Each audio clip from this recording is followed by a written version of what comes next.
Next हम बात करने वाले हैं HTML के अंदर इनपुट एलिमेंट में, जिसमें हम इनपुट एलिमेंट की फॉर्म में एक बटन को क्रिएट कर सकते हैं।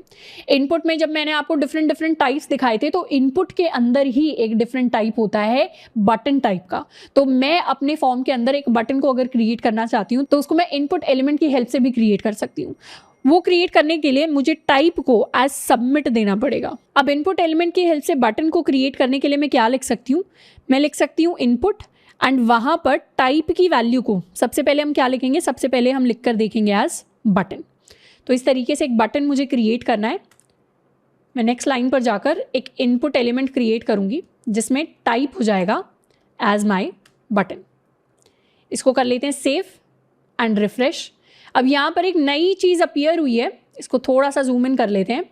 ये मेरा बटन तो है, इसको क्लिक करने से अभी कोई एक्शन परफॉर्म नहीं हुआ, पर मुझे पता चल रहा है कि स्क्रीन पर एक बटन तो आ ही गया, बट इस बटन के ऊपर कुछ लिखा नहीं है।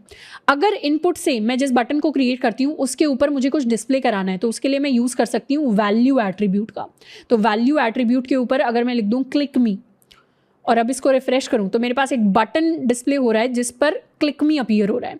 तो इस तरीके से इनपुट एलिमेंट की फॉर्म में मैंने एक बटन को क्रिएट कर लिया, पर ये बटन अभी कुछ काम नहीं कर पा रहा। अगर मुझे इस बटन को यूज़ करना है, मतलब इनपुट से एक ऐसा बटन बनाना है जो सबमिट कर पाए इन्फॉर्मेशन को, तो फिर मैं यूज़ कर सकती हूँ type is equal to submit का।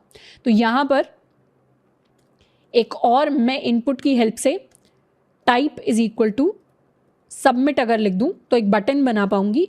इसको कर लेते हैं सेव एंड रिफ्रेश।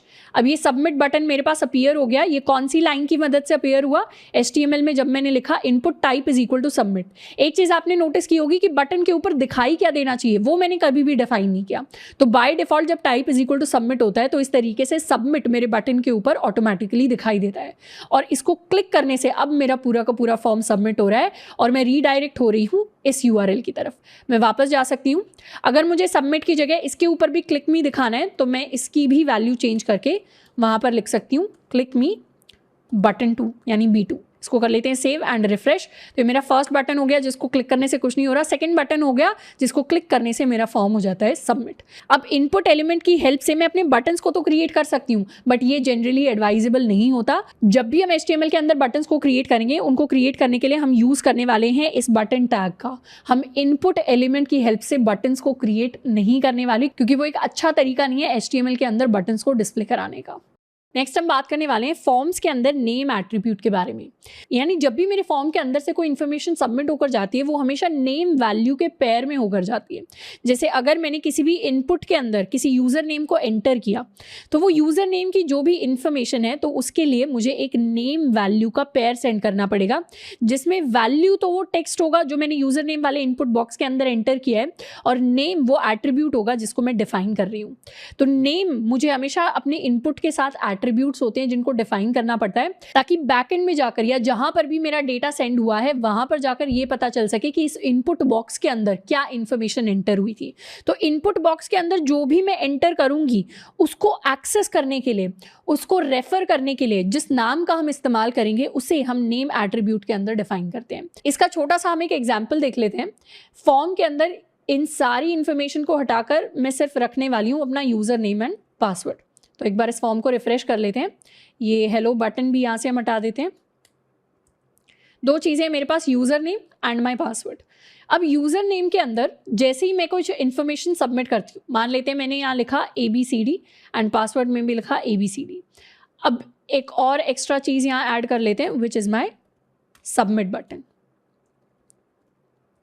दोबारा से रिफ्रेश करके ABCD एंड सबमिट। सबमिट होते ही क्या हुआ, मेरी फाइल प्रोसेस हो गई एंड मैं इस लिंक की तरफ रीडायरेक्ट हो गई। बट यहाँ पर जैसे ही मैं यूज़र नेम को क्या दे दूँ, यूज़र नेम को मैं कोई नेम दे दूँ, मतलब इस इनपुट टाइप को मैं कोई नेम दे दूँगी। मान लेते हैं इसका नेम हम रख देते हैं यूज़र नेम के इक्वल। यहाँ पर ये चीज़ आपको कंफ्यूजिंग लगेगी कि ID भी यूज़र नेम है, प्लेस होल्डर में भी मैं सिर्फ यूज़र नेम लिख सकती थी, बट उससे कंफ्यूज नहीं होना।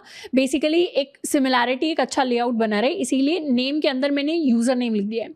इसको अब मैं करने वाली हूँ सेव एंड इसको कर देते हैं रिफ्रेश। दोबारा से मैं यूज़र नेम के अंदर ABCD एंटर करूँगी, पासवर्ड के अंदर ABCD एंटर करूँगी और अब मैं करने वाली हूँ सबमिट। तो अब जो URL है वो थोड़ा बदला बदला सा लग रहा है। इसको एक बार मैं कॉपी करके यहाँ पे पेस्ट कर लूँ। अब यूआरएल के अंदर क्या दिखाई दे रहा है, सर्वर तक वाला पार्ट तो ठीक है क्योंकि ये वो सेम चीज़ है जो मैं अपने फॉर्म के एक्शन में डालती हूँ, बट उसके बाद मुझे दिख रहा है user name equals ABCD।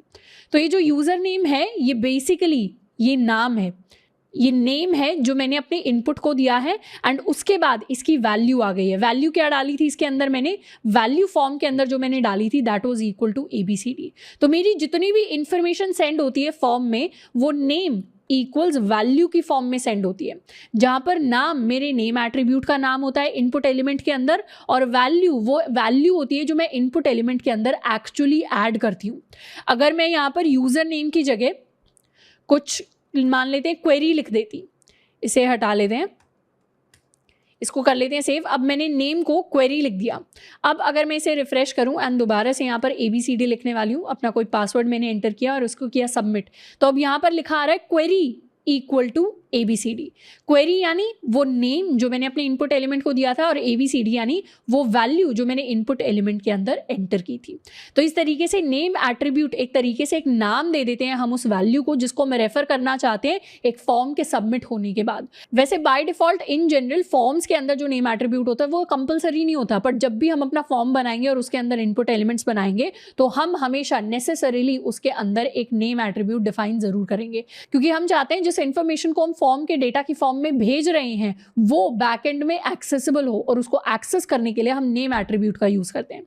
Similarly यहाँ पर नेम को मैं वापस से नाम दे देती हूँ यूजर नेम, एंड यहाँ पर इनपुट में मैं एक और नेम एट्रीब्यूट डिफाइन करती हूँ, इसको हम नाम दे देते हैं पासवर्ड। यूजुअली हम जो नेम रखते हैं वो थोड़े से छोटे होते हैं, तो यहाँ पर यूज़र नेम की जगह सिर्फ यूज़र रख लेते हैं और पासवर्ड की जगह सिर्फ पास रख लेते हैं। तो हमारा जो नेम एट्रीब्यूट का वैल्यू होता है वो जनरली थोड़ा सा छोटा हम रखते हैं। अब मैं यहाँ पर ABCD लिखूँ, यहाँ पर मैंने पासवर्ड लिखा, इसको मैंने किया सबमिट, तो ऊपर मुझे दिखाई दे रहा है user is equal to ABCD and pass is equal to ABCD। यानी ये यूज़र नेम में जो मैंने चीज़ एंटर की थी, वैल्यू एंटर की थी, एंड पासवर्ड के अंदर जो वैल्यू एंटर की थी वो अब मेरे URL के साथ पास होती है, मतलब इन्फॉर्मेशन यहाँ पर पास हो रही है। अब वैसे तो ये बहुत अनसेफ तरीका है इन्फॉर्मेशन को पास करने का, क्यों?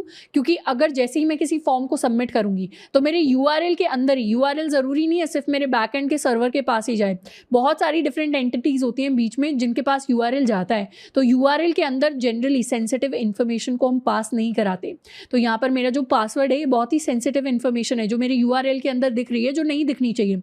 अगर आप इंस्टाग्राम के ऊपर लॉगिन करेंगे, अगर आप फेसबुक के ऊपर लॉगिन करेंगे या किसी और वेबसाइट के ऊपर लॉगिन करेंगे, वहाँ पर URL के अंदर हमें पासवर्ड्स दिखाई नहीं देते, बट यहाँ दिखाई दे रहे हैं। तो ये काफ़ी अनसेफ तरीका है। तो आगे जाकर जब जावास्क्रिप्ट में हम HTTP प्रोटोकॉल्स के बारे में पढ़ेंगे, गेट रिक्वेस्ट के बारे में पढ़ेंगे, पोस्ट रिक्वेस्ट के बारे में पढ़ेंगे, तब हमें पता चलेगा कि कैसे इस जो इन्फॉर्मेशन है इसको हम अपने URL से हटा सकते हैं। अभी क्या हो रहा है, सारी की सारी जो डेटा है वो गेट रिक्वेस्ट की फॉर्म में पास हो रहा है, पर आगे जाके पोस्ट रिक्वेस्ट को जब हम यूज़ करना स्टार्ट करेंगे तो हम इस पासवर्ड को अपने URL से हटा पाएंगे, बाकी सेंसिटिव इन्फॉर्मेशन को URL से हटा पाएंगे। बट अभी के लिए हमें उस चीज़ को इग्नोर करना है। अभी के लिए सिर्फ इस चीज़ पर ध्यान देना है कि जैसे ही नेम मैंने डिफाइन किया वैसे ही name is equal to value का एक पेयर बन गया। इस सेम चीज़ को हम गूगल सर्च में भी देख सकते हैं। मतलब अगर मैं google.com पर जाऊं और यहाँ पर मान लेते हैं मैंने सर्च किया फॉर एप्पल के लिए, जैसे ही सर्च किया अगर मैं URL को ऑब्जर्व करूं तो यहाँ तो आ रहा है google.com सर्च क्वेश्चन मार्क, पर उसके बाद क्या आ रहा है, उसके बाद आ रहा है Q is equal to apple. सिर्फ इतना पार्ट मुझे देखना है, इसके बाद वाला नहीं देखना। Q is equal to apple आ रहा है, और यहाँ पर एप्पल की जगह मैं मैंगो को सर्च करूँ तो यहाँ पर आएगा Q is equal to mango. अगर मैं इसकी जगह मान लेते हैं वॉच को सर्च करूं तो यहाँ पर आएगा Q is equal to watch. तो यहाँ पर भी ये एक name is equal to value का पेयर है जो बन रहा है गूगल पर। सेम चीज़ हम यूट्यूब पर भी ऑब्जर्व कर सकते हैं। यूट्यूब पर अगर मैं सर्च करती हूँ फॉर एप्पल तो एप्पल पर सर्च किया तो यहाँ आ रहा है search query is equal to apple. अगर मैंने माइक्रोसॉफ्ट सर्च किया तो यहाँ पर आ रहा है search query is equal to Microsoft. तो इस इनपुट बॉक्स में ये YouTube के ऊपर जो इन्फॉर्मेशन हम टाइप कर रहे हैं ये भी एक तरीके से इनपुट बॉक्स के अंदर टाइप हो रही है। इस इनपुट बॉक्स के लिए YouTube ने जो नेम डिफाइन किया है that is equal to search query, और Google ने इस इनपुट बॉक्स के लिए जो नेम डिफाइन किया है that is equal to Q। वैसे अब अगर मैं चाहूँ तो मैं क्या कर सकती हूँ, डायरेक्टली चीज़ों को मैं YouTube के ऊपर सर्च कर सकती हूँ। मतलब YouTube पर कुछ भी सर्च होता है, जैसे मैंने माइक्रोसॉफ्ट की जगह अगर गूगल सर्च किया तो क्या हुआ, बाकी पूरा का पूरा यूआरएल सेम रहता है, बस चेंज क्या होता है, बस चेंज होता है ये search query is equal to something. तो मैं क्या कर सकती हूँ, इस यूट्यूब के यूआरएल को अगर मैं कॉपी करके अपने फॉर्म के यूआरएल में बनाऊँ, या इनफैक्ट अगर मैं एक सेपरेट फॉर्म क्रिएट करूँ, मान लेते हैं मैंने इस अलग फॉर्म को क्रिएट किया और इस फॉर्म के एक्शन में मैं क्या करने वाली हूँ, एक्शन में मैं यूट्यूब का पूरा यूआरएल कॉपी पेस्ट कर देती हूँ और यहाँ पर मैं एक इनपुट बॉक्स देती हूँ जिसका टाइप मैं लिखूंगी टेक्स्ट, और इसके अंदर मैं प्लेस होल्डर बना देती हूँ सर्च इन यूट्यूब, और इसको मैं नेम दे देती हूँ which is equal to this search query. Search query के इक्वल मैंने इसको नेम दे दिया search underscore query, and last में मैंने एक बटन बना दिया जो मेरा सबमिट बटन हो जाएगा, या फिर इसको मैं कह देती हूँ सर्च बटन हो जाएगा। अब यहाँ पर एक्शन में जो यूआरएल है उसके अंदर रिजल्ट्स तक मैं रखने वाली हूँ, क्योंकि question mark and search query equal, ये सारी की सारी चीज़ें क्या होंगी, ये सारी की सारी चीज़ें ऑटोमेटिकली जैसे ही मेरा फॉर्म सबमिट होता है वैसे ही उस यूआरएल के अंदर ऐड हो जाती हैं। तो इस इन्फॉर्मेशन को मैं हटा लेती हूँ, इसको करती हूँ सेव, एंड अब अपने पेज को मैं करती हूँ रिफ्रेश। तो ये तो मेरा अलग फॉर्म हो गया, ये मेरा सेकेंड फॉर्म हो गया। इनफैक्ट यहाँ मैं एक हॉरिजॉन्टल लाइन दे देती हूँ HR की फॉर्म में, तो ये मेरा सेकंड फॉर्म हो गया। सेकंड फॉर्म में क्या आ रहा है मेरे पास, एक मेरे पास इनपुट का बॉक्स आ रहा है जिसमें मैं कुछ भी टेक्स्ट जो है उसको टाइप कर सकती हूँ, एंड एक मेरे पास एक सर्च का बटन आ रहा है। अब यहाँ पर मैं टाइप करने वाली हूँ एप्पल। जैसे ही मैं एप्पल टाइप करके सर्च पर क्लिक करती हूँ, वैसे ही क्या हुआ, मैंने जो भी सर्च किया था वो यूट्यूब सर्च में कन्वर्ट हो गया। ये यूट्यूब सर्च में इसलिए कन्वर्ट हुआ क्योंकि यूट्यूब जहाँ से एक्चुअली मेरे पास रिजल्ट्स लेकर आता है, मैंने अपने HTML फॉर्म में उसी URL पर रिक्वेस्ट भेज दी। तो अब यहाँ पर आकर मुझे समझ में आया कि एक्शन एक्चुअली करता क्या है। एक्शन मेरे इस इनपुट बॉक्स का डेटा इस URL को भेजता है। जैसे ही एक्शन मेरे इनपुट बॉक्स का डेटा इस URL को भेजेगा, वैसे ही यहाँ पर क्या लग जाएगा, यहाँ पर क्वेश्चन मार्क लग जाएगा, फिर मेरा नेम आ जाएगा, नेम में सर्च क्वेरी का नेम आ जाएगा, तो यहाँ पर search query is equal to something something करके एक प्रॉपर एक्चुअल यूट्यूब का URL क्रिएट हो जाएगा। तो इसकी मदद से मैंने जो एक सिंपल सा वेब पेज बनाया था उसके अंदर इनपुट में मैं जो भी टाइप कर रही हूँ वो इंटरनली पहले यूट्यूब के पास जाएगा, यूट्यूब सर्वर्स पर, एंड वहां पर यूट्यूब में सर्च होगा एंड मुझे एक यूट्यूब का पेज दिखाई देने लग जाएगा। बट अगर यहाँ पर सर्च क्वेरी की जगह मैं सिर्फ सर्च क्यों लिख दूँ, इसे सेव करके अगर मैं दोबारा रिफ्रेश करूं एंड अब अगर यहाँ मैं एप्पल टाइप करूं तो क्या होगा, सर्च करने पर ये नो रिजल्ट्स फाउंड आ रहे हैं। नो रिजल्ट्स फाउंड इसलिए आ रहा है क्योंकि सर्च क्यू जैसा कुछ नहीं होता यूट्यूब के अंदर। यूट्यूब का URL फिक्स्ड है, यूट्यूब के URL में क्या आता है, सर्च क्वेरी ही हमेशा सर्च होगा, तो इसीलिए उसे समझ ही नहीं आया कि सर्च क्यू क्या है। तो ऐसे अगर मैं अपने वेब पेज को किसी नॉर्मल एग्जिस्टिंग किसी बड़ी वेबसाइट के साथ जोड़ना चाहती हूँ तो सिंपली मुझे क्या करना है, उसका URL देखना है, उसमें ये देखना है कि जिस भी इन्फॉर्मेशन के लिए मैं सर्च कर रही हूँ या जो भी पैरामीटर पास हो रहा है, जो भी वैल्यू पास हो रही है, उसमें मुझे नेम क्या रखना है अपने इनपुट एलिमेंट का। ये सिंपल बेसिक सी चीजें मैं देखकर अपने 2 डिफरेंट पेजेस को कनेक्ट कर सकती हूँ। नेक्स्ट हम बढ़ने वाले हैं अपने प्रैक्टिस क्वेश्चन 8 की तरफ। प्रैक्टिस क्वेश्चन 8 में मुझे एक्टिविटी दी है कि मुझे एक सर्च ऑप्शन क्रिएट करना है जो रीडायरेक्ट हो जाता है सर्च रिक्वेस्ट टू गूगल। मतलब जैसे ही सी चीज़ अभी हमने यूट्यूब के लिए की, कुछ वैसा ही सिमिलर सा हम गूगल के लिए करने वाले हैं। गूगल के लिए किस तरीके की चीज़ करेंगे कि मुझे एक इनपुट बॉक्स बनाना है, यहाँ पर मुझे एक सबमिट का बटन बनाना है। इस इनपुट बॉक्स के अंदर मैं कुछ भी टाइप करूं, मान लेते मैंने एप्पल टाइप किया, तो जैसे ही मैं इस सबमिट पर क्लिक करूं वैसे ही मेरे पास गूगल का पेज ओपन हो जाएगा जिसमें सर्च के अंदर वही सेम टेक्स्ट सर्च होगा जो मैंने अपने नॉर्मल पेज के अंदर सर्च किया था। कुछ ऐसा सा मुझे करना है जो अभी हमने यूट्यूब के लिए किया। तो इसके लिए सबसे पहले क्या करेंगे, सबसे पहले तो अपने HTML के अंदर हम क्या करने वाले, एक फॉर्म को क्रिएट करेंगे। अब मुझे डिसाइड करना है कि फॉर्म का डेटा रीडायरेक्ट कहाँ पर होगा, तो उसके लिए google.com पर देखते हैं कि डेटा रीडायरेक्ट होता कहाँ पर है। मैं जाने वाली हूँ google.com पर। अब यहाँ पर जैसे ही मान लेते हैं मैंने एप्पल सर्च किया तो एक बड़ा सा जो URL है वो मुझे डिस्प्ले हो रहा है। इसको कर लेते हैं कॉपी एंड पेस्ट यहाँ पर। अब इस बड़े से URL में जो शुरुआत वाला पार्ट है सिर्फ ये मेरे काम का है, मतलब सिर्फ Q is equal to apple. मुझे इतना देखना है, लास्ट वाली जो चीज़ है वो ऑटोमेटिकली ऐड हो जाएगी, तो लास्ट वाले पार्ट को मुझे इग्नोर करना है। इनफैक्ट मैं उसको हटा ही लेती हूँ कुछ इस तरीके से।